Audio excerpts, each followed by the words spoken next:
Hi, dear language learners.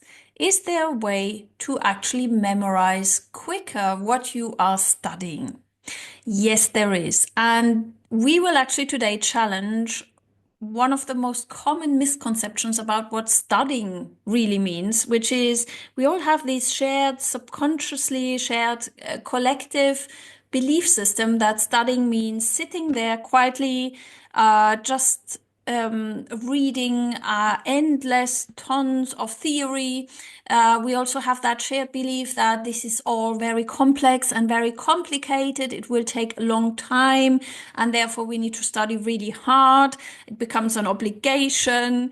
What else? It makes us feel tired. All these are shared belief systems about how the experience of studying should feel.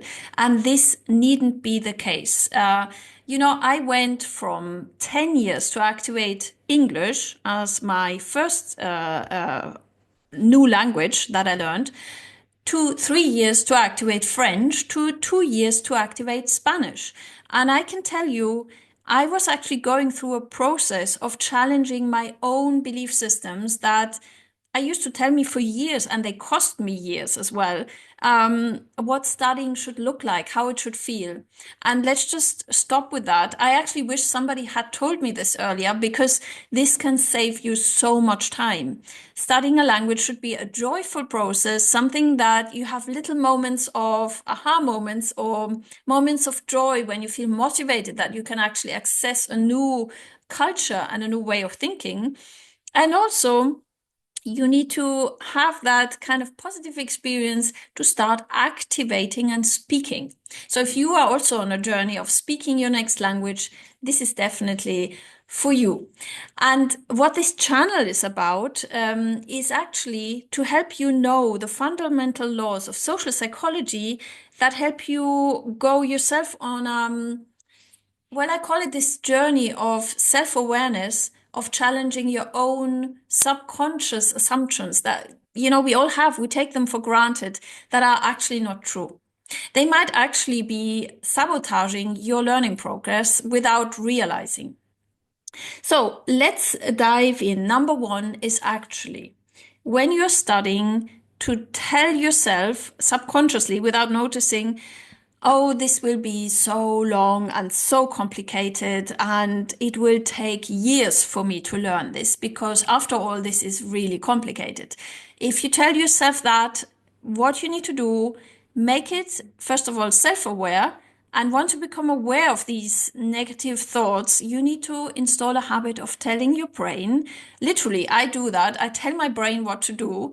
You need to tell your brain to stop that. You don't have time for that. Not now. It's only thoughts. It's not the reality. So what you can do to avoid these kind of, because they're so demotivating, these thoughts, you can say, okay, I pivot. Pivoting is an excellent technique for that. So you change the context. You go into another room, you step outside, you go for a 10-minute walk, you totally disrupt that, those 5 minutes where you have self-doubts, and you change the context. So that is the first step, is the self-awareness of this misconception that it needs to be hard.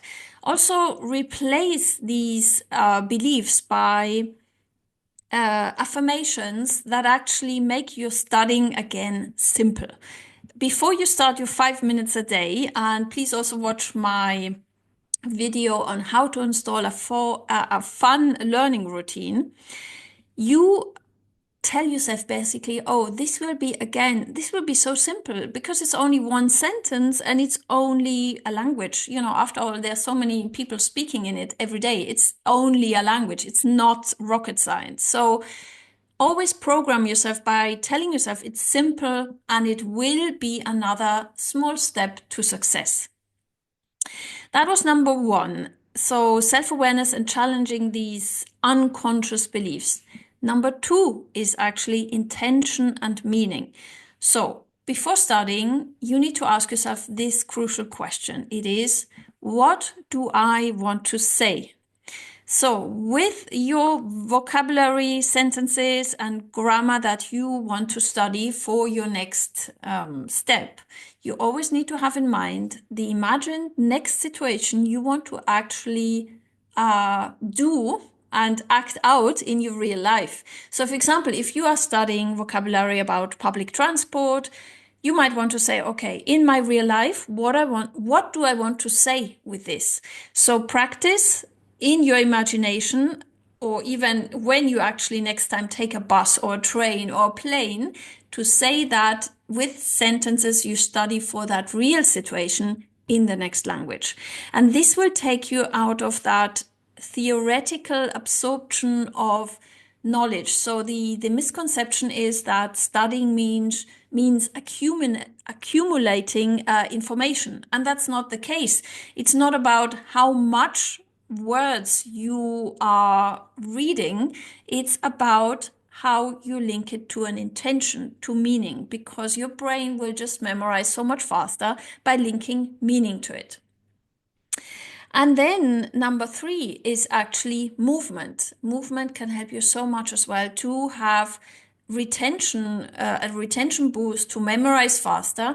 So either go for a walk or do some sport before you're studying, or even whilst you're studying. So if you have seen my last video on actually linking daily activities to your studying routine, that helps memory so much, because whenever you have an experience of movement, it's called embodied cognition, this will help your brain to really retain much easier. So try it out. I mean, I really love going for a walk before I have my study sessions, or even talking to you here on YouTube. Before I do that, I actually go for a walk with my dog, and that will just boost my whole energy. It will make me be so much more in the mode of actually sharing information, talking to you, social interaction. All that is boosted by movement.